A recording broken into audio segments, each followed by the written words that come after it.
Everything divided by 21 million. Quote, imagine everything there is and everything there ever will be divided by 21 million. This sets the stage for an exploration of deflationary economics, the history of money, and Bitcoin's potential to foster a more fair future. Hi and welcome to the Book Lab. I'm Björn, and today I'm going to give you a quick review of a very niche book, but an interesting one nonetheless.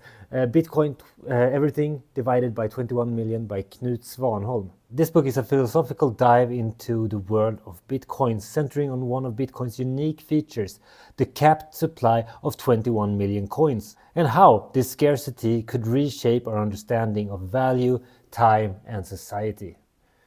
Knut Svanholm doesn't write, he detonates. It's not a number go up manual or a lazy libertarian sermon.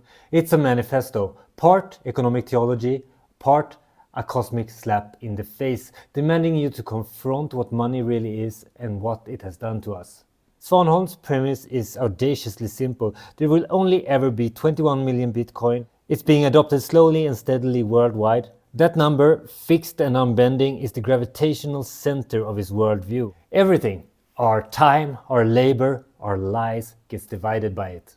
In a world addicted to infinite debt, look at the US debt, it's like 38 trillion right now. A world addicted to manufactured inflation. Just look at the global money supply and how it's only up and to the right all the time.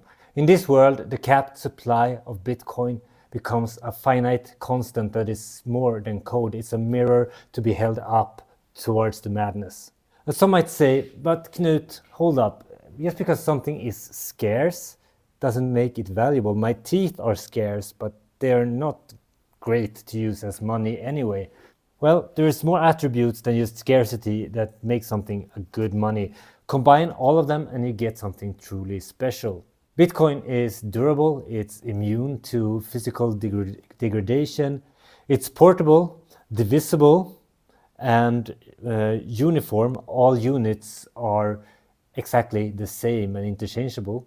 Acceptability is another important part. It needs to be something that is globally seen as valuable.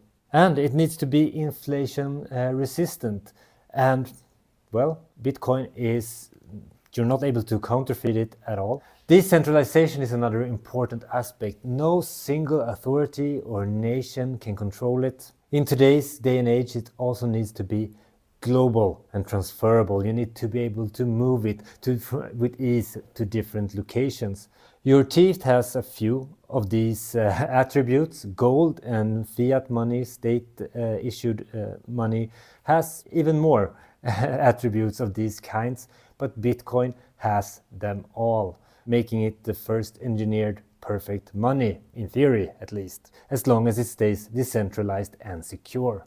Anyway, Knut writes with the kind of intensity you'd expect from someone who has seen the system rot from the inside. Fiat currencies, Knut argues, is the soft poison of civilization, eroding honesty, corroding morality, and stealing the future.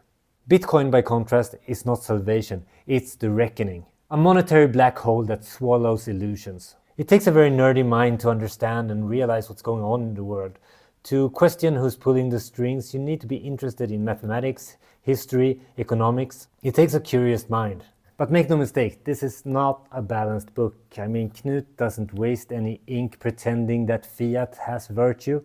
He writes like a man that is exorcising demons rather than a professor that is moderating a debate.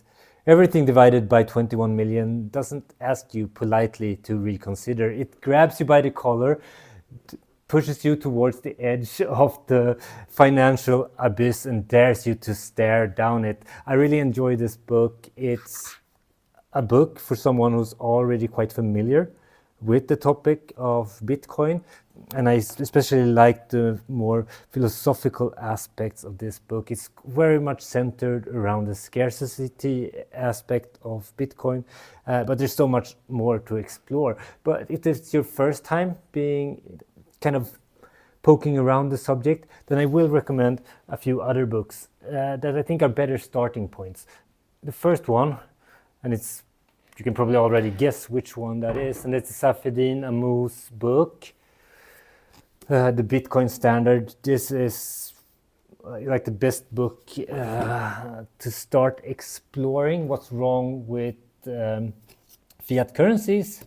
It gives us a brief history of money as a whole as well, which I found very interesting, and it has been a topic that I explored all year, and also why Bitcoin could be antidote to many of the illnesses we see in our financial systems.